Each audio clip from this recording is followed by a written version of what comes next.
In December, my friend, professional photographer, and renowned rock climber John Burcham experienced a catastrophic fall while climbing in Sedona, Arizona, plummeting 40 feet when a subpillar he was climbing on collapsed. He landed next to his climbing partner Seth, suffering severe injuries, including a crushed face from a coffee table-sized boulder that landed on him. Thankfully, John was wearing a helmet, which, although cracked, saved his life. His climbing partners in Arizona DPS worked swiftly to facilitate a dangerous rescue. After being airlifted to the closest trauma center, John received life-saving treatment for significant blood loss and multiple severe injuries, including many broken facial bones. He underwent multiple surgeries starting that night and spent 40 days in the hospital. Since that time, we've been grateful that he's been here, and we've watched him work really hard to recover his sight and his mobility. I hope you'll join me today to hear my conversation with John.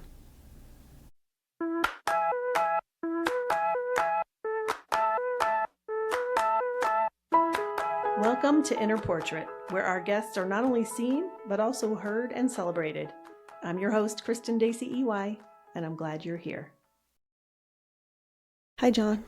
Hello. Thanks for coming in. I'm so glad you're here. Thanks for having me. I love how you're laughing because you probably would be somewhere else right now if I hadn't strong-armed you into this. So thank you for being here. Okay, well, yeah, I'm excited to see how it goes. So can you tell us a little bit about yourself? My name is John Burcham. I've been in Flagstaff a long time. I'm a photographer. I like to rock climb on the side, and I have a wife and two amazing kids, and that's about it. That's pretty good. Tell me more about your photography. What kind of photography do you do? Now I do a lot of photojournalism. I did a lot of adventure photography, but I don't do that much of it now. I mostly do magazine editorial work and random commercial jobs here and there when they come up. Yeah. So that's pretty much what I'm doing now. And give me some of your clients. Brag a little. I mean, the ones I worked with Arizona Highways, the New York Times, and I've done work with all kinds of different companies over a 30-year span, pretty much. So, yeah, I like doing it still, but right now I'm on hold for a little while. Yeah, there's a little pause in your life for a second. Yeah. Yeah. So, do you want to talk about that? What caused that pause? Well, I got in a not so good climbing accident, and I'm not really sure how it happened. I remember the whole day, but I remember nothing about the accident, and I messed my head up pretty bad.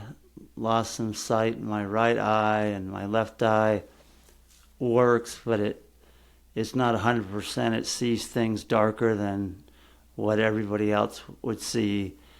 And so right now I'm in a big state of recovery and trying to get things better.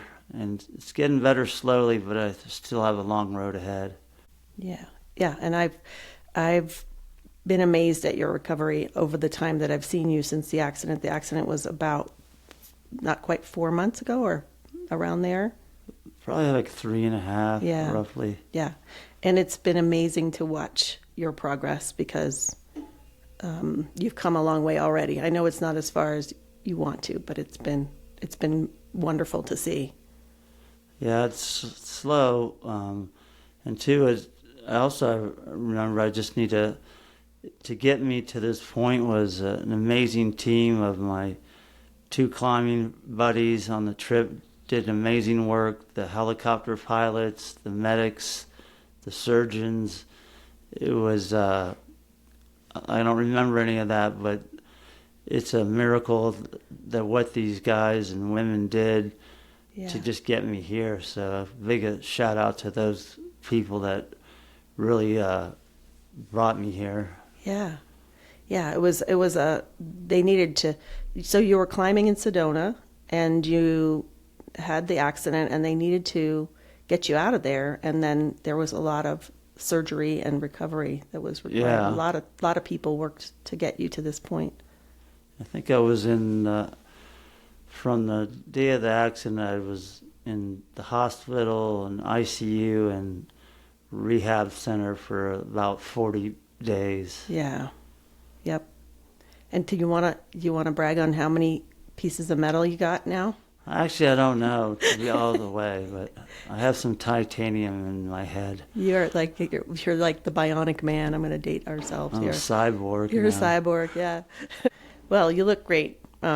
It's amazing what happened and that you are here. And myself and Cage and so many others are so glad that you are here and that you're on a path to recovery.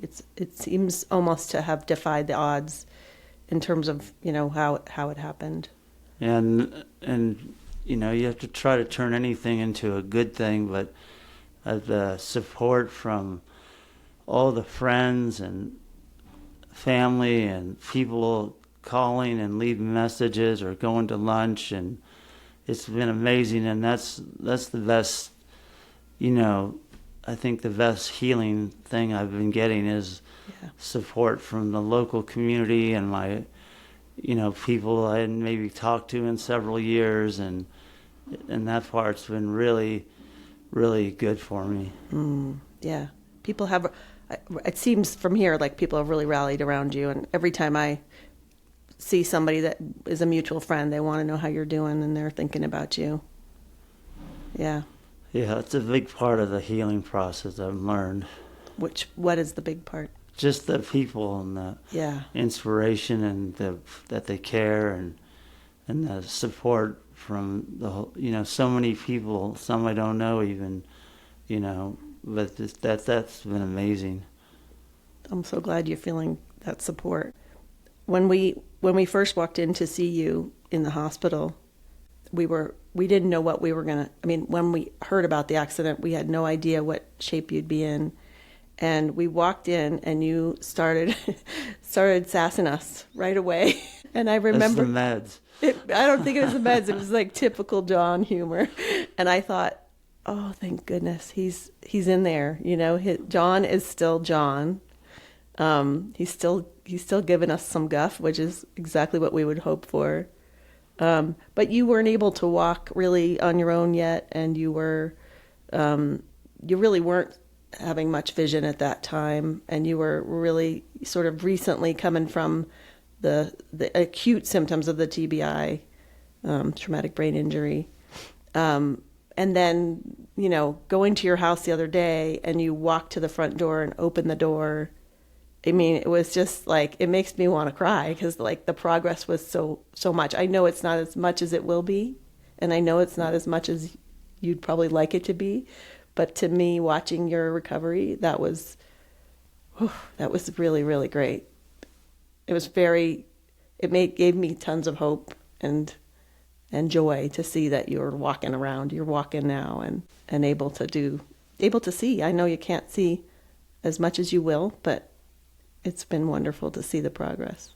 Yeah, I mean, like I said, that's what I need is the encouragement and positive energy, and I'm trying to feed off that. And even for myself, I have to only go forward and think positive things, because try not to think of other alternatives. I'm just thinking this is going to get better, or I'll adapt to this new way because this is what I have, and I'm just trying to stay on that track right now.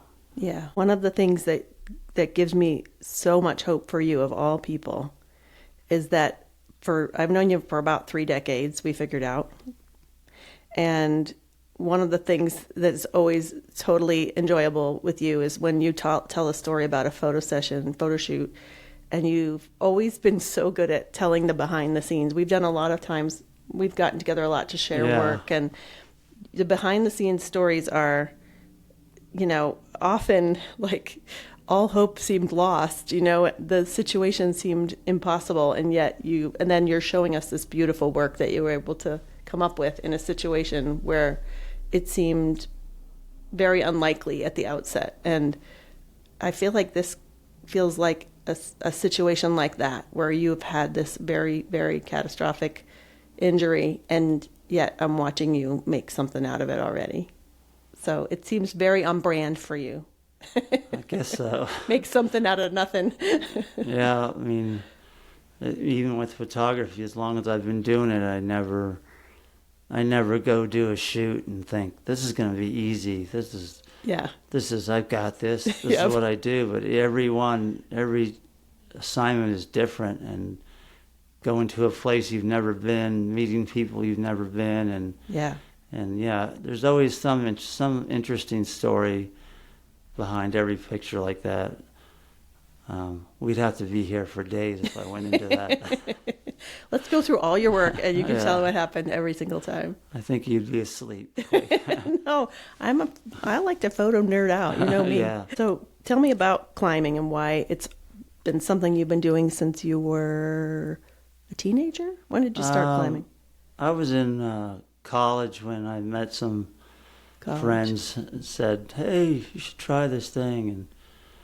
And I was probably in my early 20s when I started, maybe, just was introduced to it. And it's just one of those things. I don't know what makes people like what they like. Like people go bowling or whatever it is you do, it just connects with you for some unknown reason.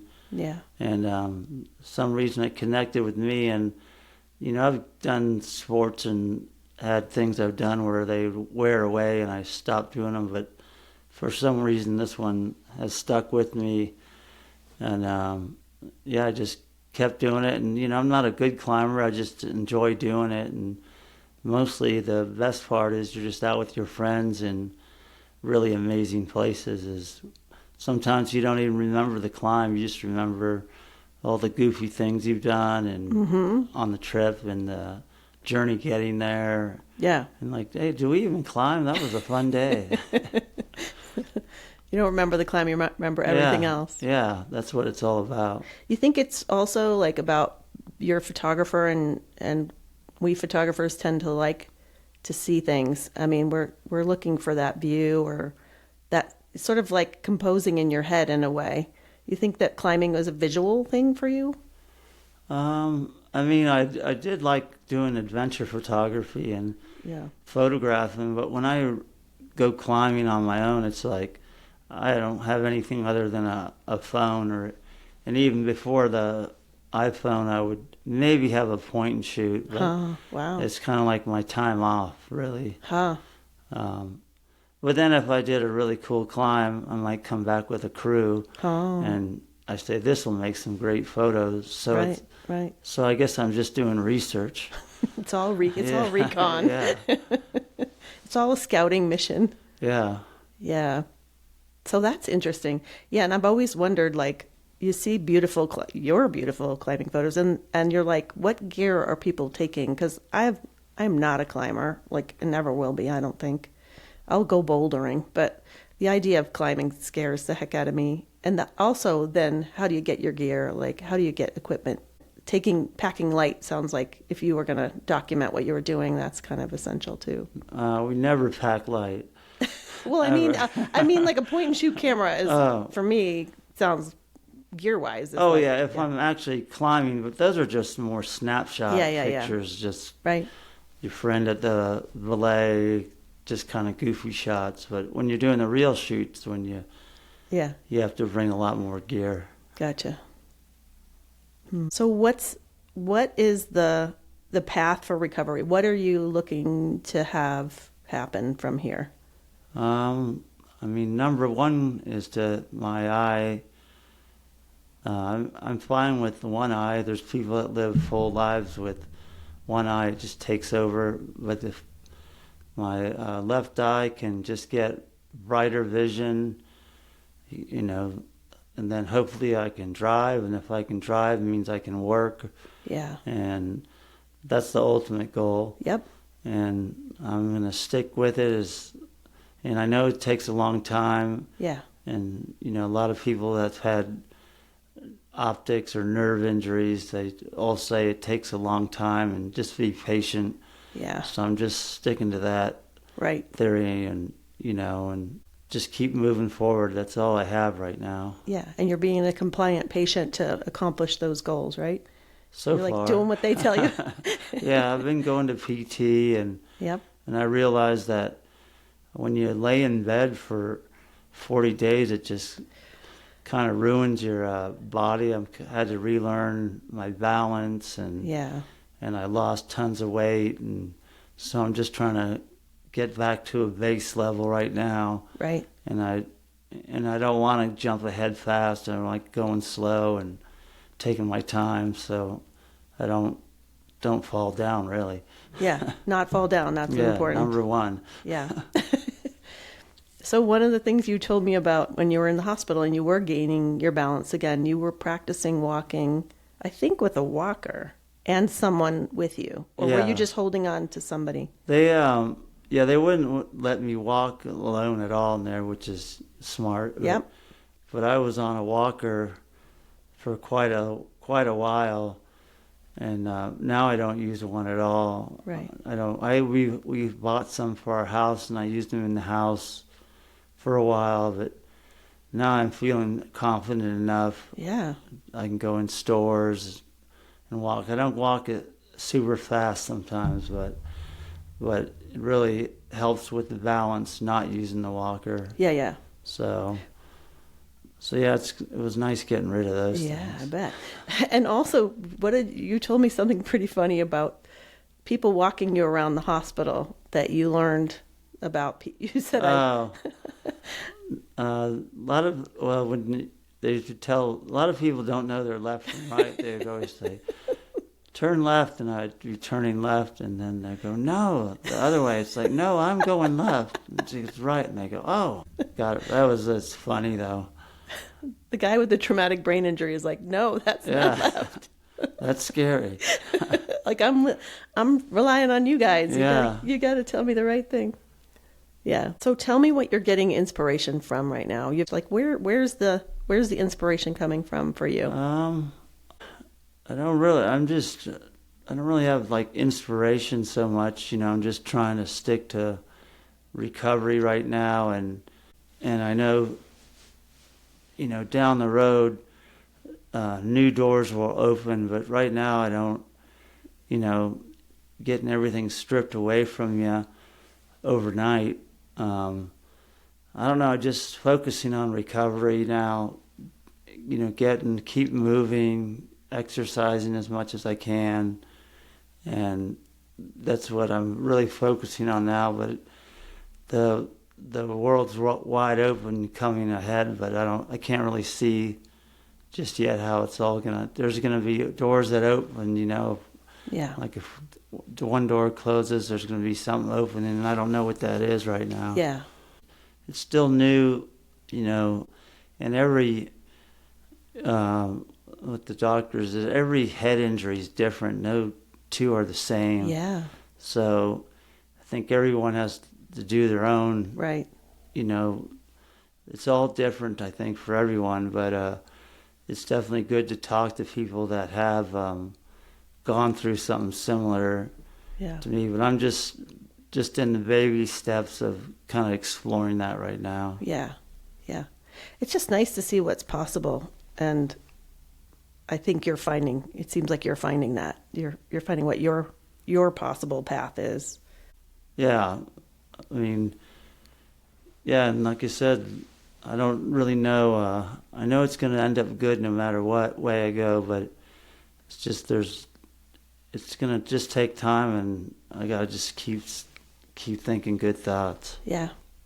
You have a whole community behind you. I hope you know that. It's just everybody's cheering you on.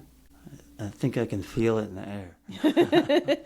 I do really, actually, the support. And like I said, I think that's been the biggest part of keeping things positive. Yeah. For me. Yep. And to keep moving forward. Yeah. Tell me a little something about the woman we call Bernadette.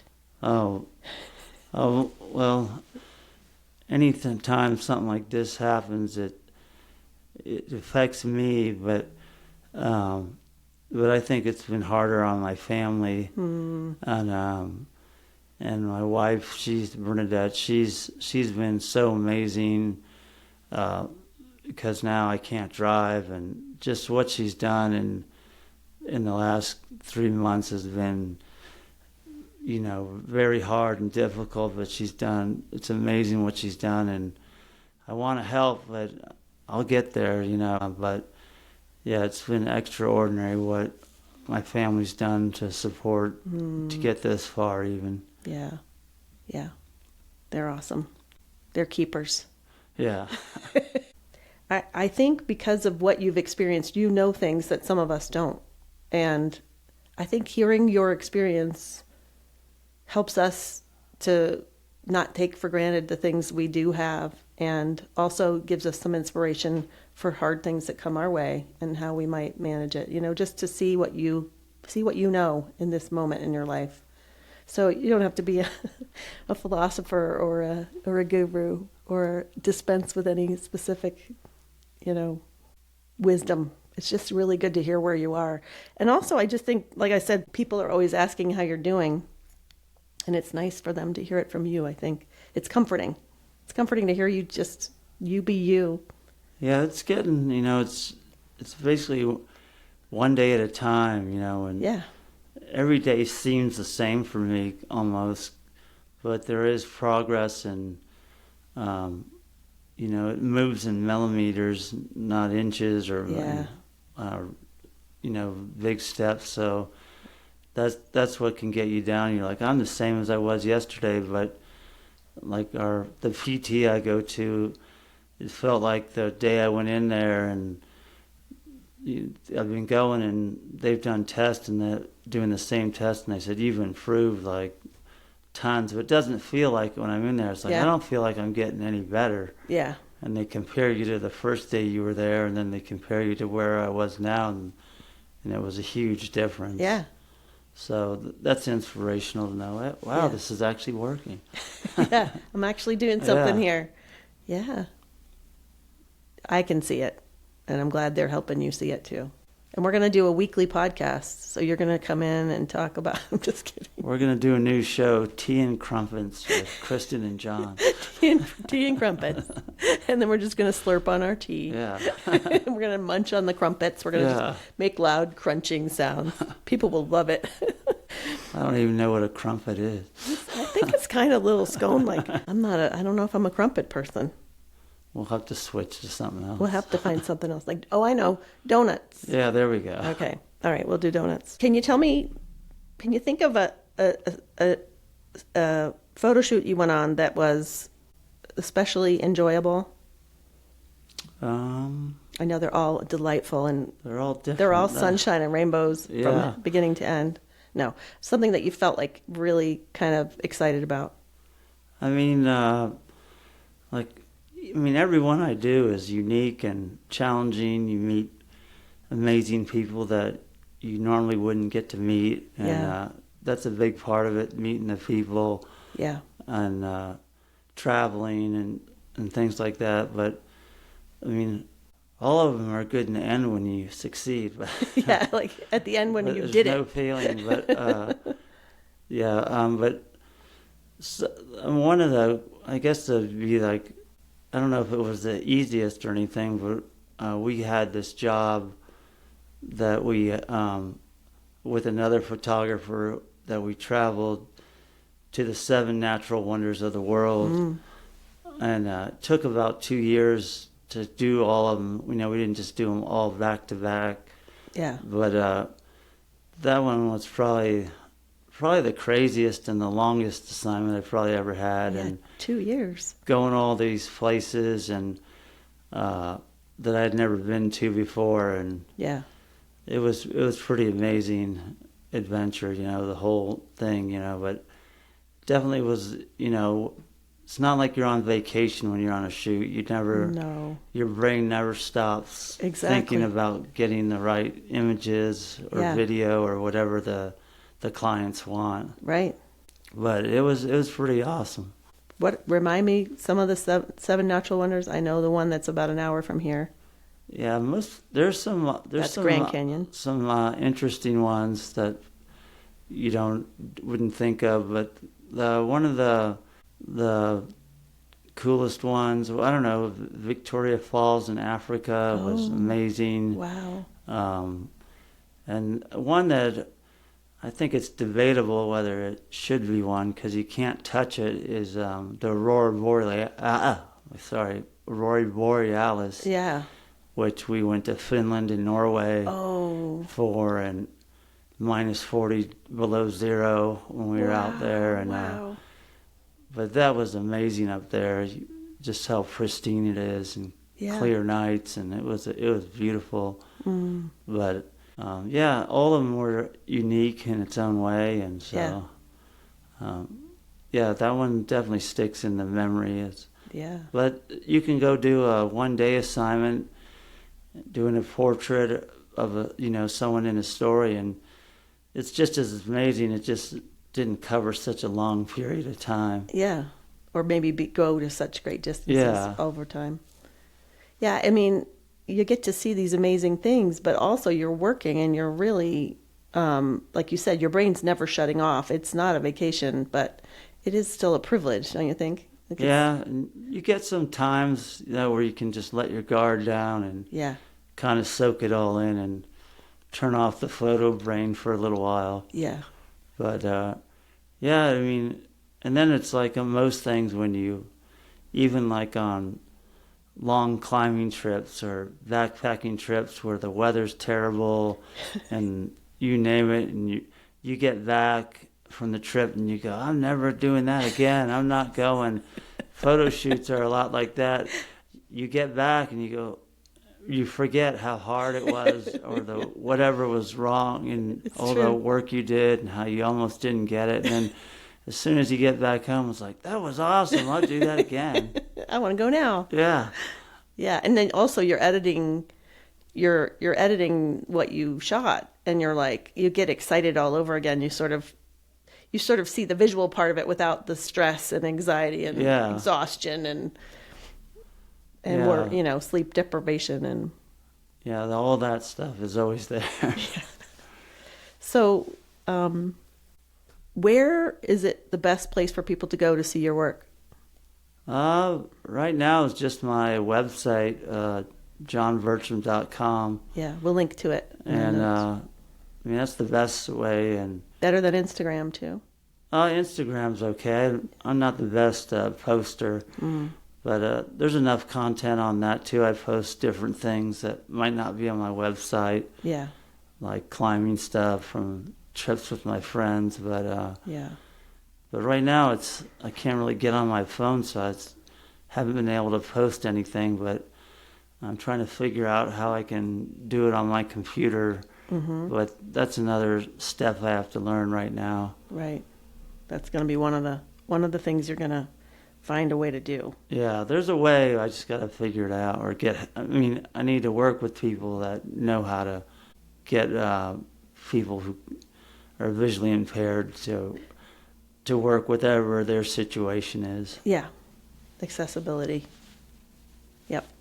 I've loved seeing how Arizona Highways has posted about you. They can tell they love you, and on Instagram they've been real supportive of you, and that's been nice to see the love there.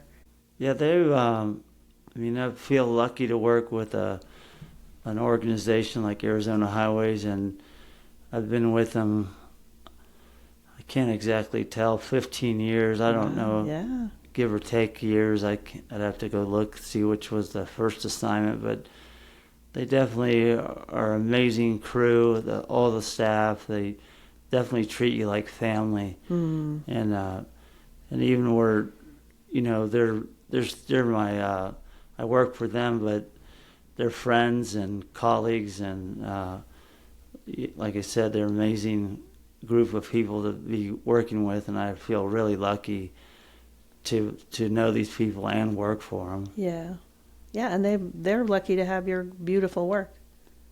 Oh no! Now you know. I think your work is good. Well, now they don't know that I just get through it barely. Now. That's not true. It's always good to hear a story from you about how, like, this beautiful image and how you got there is always very entertaining. Yeah, a lot of time it's the fourth quarter with 2 seconds left, and you make it work. I know it's not at all the same, but I once photographed a baby for 2 hours who cried for 1 hour and 55 minutes of that session. Oh my gosh. But we got beautiful portraits in that 5 minutes, so it worked out. That's all you need. You need 5 minutes. John Running used to say you need 1/25 of a second or whatever. You have any story of a particularly, I know you have to tell it anonymously, but a particularly difficult subject or assignment, something that was especially gnarly? I mean, most of the stuff I do is kind of the fun side, like travel, interesting people. I've never done any. I've done. I've done some stories that dealt with people that had gone through some hardships, but Yeah. most of the stories, like I said, I do are travel related, adventure related, or food, restaurants, things like that. Yeah. So everybody's been delightful, is what you're saying. Yeah. Everyone in every travel Not detail. everyone's like that. Most people like to get photographed, and Yeah. that's part of your job is, well, you know better than anyone, is you have to build this instant relationship Yeah. with a stranger, Right. make them feel comfortable. And so I just try to treat it like would any person and be, just try to have a good time. Yeah. And I get to know them and, and make them not feel so, because no one really likes to get their picture taken. Yeah. I mean, even if they're like, I want to promote my whatchamacallit and I want to be in this article or whatever, or even for me, they want to come in as a family. There's anxiety and stress and self-doubt that subjects have. And don't you think it's kind of our job to like lower their blood pressure? Yeah. Lower their anxiety levels? Yeah. And I'm looking at them trying to lower it, and then they don't know my blood pressure's higher than theirs. You're like, I'm making it look No. easy, but it's not. Yeah. Have to wipe the sweat off. It's I like what you said about that your brain's always going, because people look at our jobs and think it's just fun, and it is, you're doing math in your head, you're thinking about exposures and compositions and trying to relax people. There's a lot of things happening behind the face. You're managing things, and you are a person that does make it look easy. Yeah, well, on the outside, I guess. But and then people, expect, your clients expect, a high bar, and Yeah. that's what, it's different when you just go with your buddies and a camera. There's no real stress, but No stakes. Yeah. when you have to get it in a certain amount of time, that it makes it it makes it exciting and fun. That's for sure. Yeah. But I think that's what I like. It's similar to rock climbing. It's the unknown. Yeah. You don't know what you're getting yourself into, and then solving the problem. Yeah. And then you get a reward. Yeah. A Yeah, lot, at lot the of end. dopamine Yeah. involved. Yeah, it is similar. Yeah, I see that overlap. Also, you need to come back with something a photo editor is going to want. Yeah. I think you and I do the same thing, is that also we would never want to phone it in. And after this much time in our jobs, we probably could. And I think we probably both challenge ourselves to do the best we, like, hold ourselves to a high bar. And I think that's the other challenge, is like living up to your own expectations, or at least trying to. Yeah, I mean, that in the same thing is, for me, even, I never think you can get it, even when it ends up being a decent job. You start running your brain like, why didn't I do this? I could have done that if I was a little to the left. So then you analyze it even more sometimes. Yeah, like you could second guess yourself. Yeah, you just, I could have done that better. Yeah, yeah. But that's what the thing is. There's never, you just can keep learning your whole career in photography. There's no end to it. Totally agree with that. Yes. That your story reminds me of Richard Avedon talking about Dovima, I don't know if I'm saying that right, and the elephant. It's one of his most famous portraits. And he always bothered, it's like people love it, and it's been exhibited everywhere, and it's been in his books, and it always bothered him that he didn't take sort of the scarf or something that she was wearing and put it to the other side. It was just like it always was going to bother him that he should have done that, and he didn't. Yeah. It just cracks me up because I'm like, that's such a universal feeling. Yeah, I agree with that. And you're the only one that really bothers. Everyone's like, that looks fine to me. Like, that's great. And you're like, no, it's not. I guess that's what keeps you going, though, is the main thing. I'm definitely never bored when I'm doing that. Yeah. The variety and the continual challenges. Yeah. Yeah. And now it's Tea and Crumpets with John and Kristen. You ready? I was trying to take a sip of mine, but I couldn't because you slurped so loud I couldn't get through it. That's professional slurping. Welcome to our show, Tea and Crumpets with John and Kristen. Thanks for joining us today. We don't have any crumpets. We need crumpets. Okay, I'm sorry I didn't get the crumpets. We got to do tea and donuts because then we can just go to Dunkin' and get some. We'll just pick up some donuts next time. Yeah. Did you go to school for photography? No. You went to the School of Life for photography. No, just same thing in college. I met the wrong person or the right person, depending on how you want to look at it. But, we're meeting someone that knew something about rock climbing, and then I met a guy at college who said, hey, you should come take some pictures for the college newspaper. And I'm like, what's that? And then just the same thing. I don't know why. I got hooked on it. But I never thought I was going to be a professional photographer, but that just kind of happened organically over a pretty long period of time. Yep. And now it's been a really long time. Yeah. Well, it takes a long time to get amazing at it like you are. But you still never get there. You never get there.